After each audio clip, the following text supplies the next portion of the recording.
Então, eu vou fazer uma breve introdução aqui no vídeo. Eu vou falar rapidinho sobre a sociologia do esporte, o que é.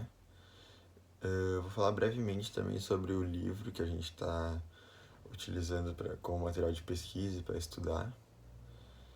E depois disso eu vou direcionar o nosso vídeo para o nosso assunto principal.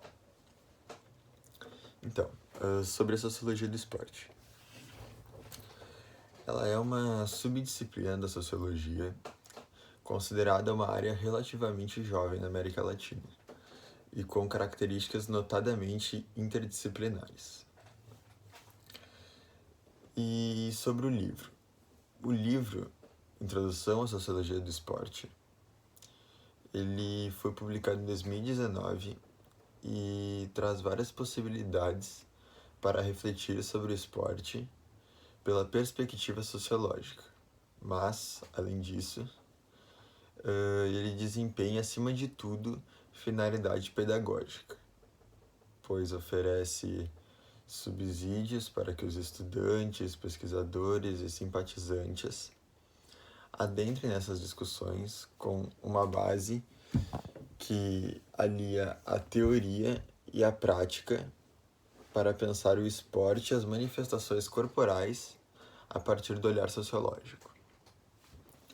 Bom, passando isso, agora na continuação do vídeo a gente vai falar mais especificamente sobre o nosso assunto, que é a catarse e a violência, e além disso fazendo uma ligação com o esporte.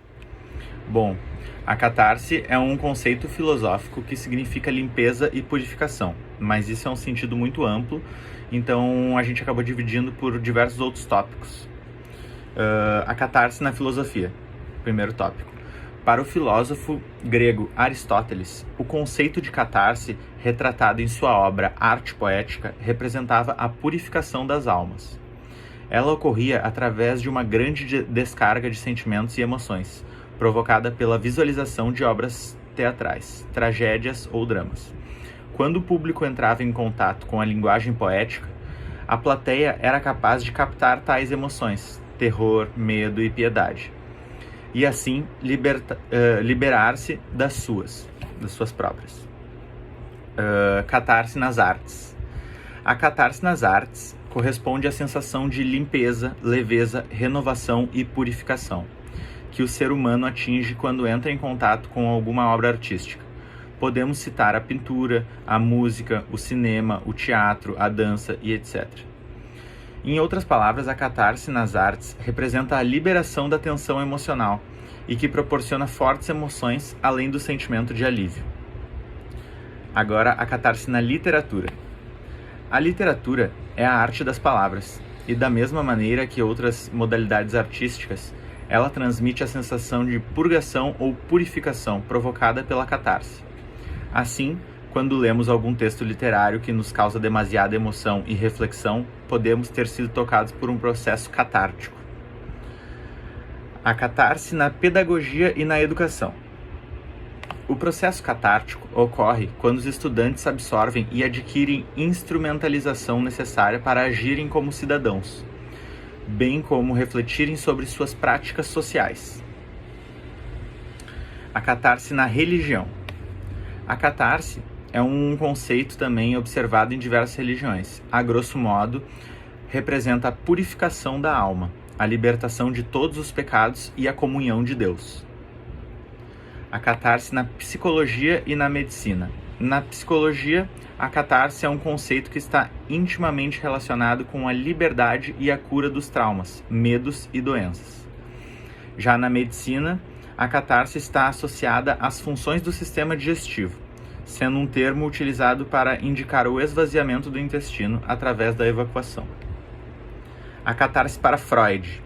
Para Freud, os pacientes não precisavam estar hipnotizados para atingirem a catarse, ou seja, ela poderia ocorrer durante uma conversa entre o psicanalista e o paciente. Dessa maneira, na conversa com o psicanalista, o paciente aliviaria suas perturbações psíquicas, despertadas por diversas emoções e sensações que estavam reprimidas. Bom, eu vou falar um pouco mais aprofundado então sobre a catarse no esporte.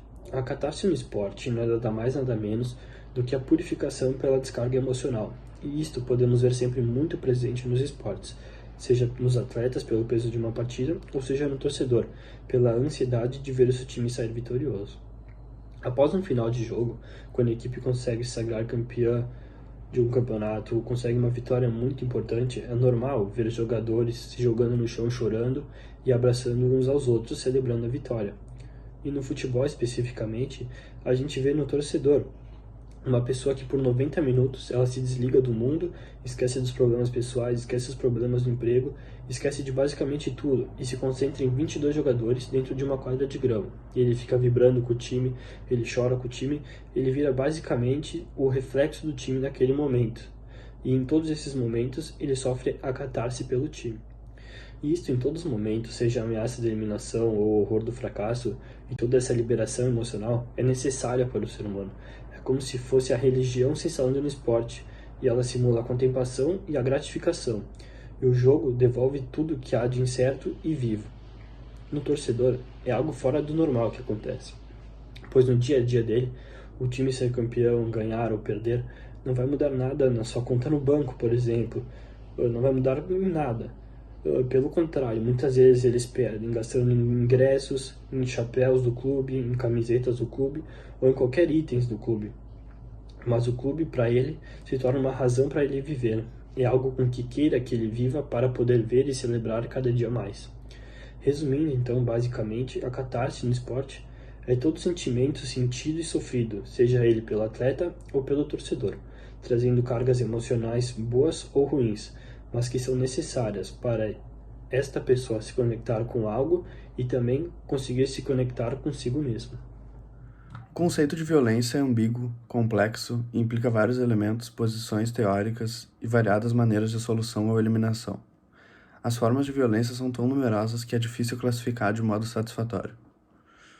Violência para a Organização Mundial da Saúde se caracteriza pelo uso intencional da força física ou do poder, real ou em ameaça, contra si próprio ou outra pessoa, ou contra um grupo de pessoas ou comunidade específica, que resulta na possibilidade de uma lesão, morte ou dano colateral. Violência moral. Violência moral ou não visual é a violência de qualquer conduta que importe em calúnia, quando o agressor ou a agressora afirma falsamente que aquela praticou crime que ela não cometeu. Ou difamação, ou quando o agressor atribui à mulher fatos que maculem a sua reputação ou injúria, ou que ofenda a dignidade dela. Isso no caso de agressão contra a mulher, né?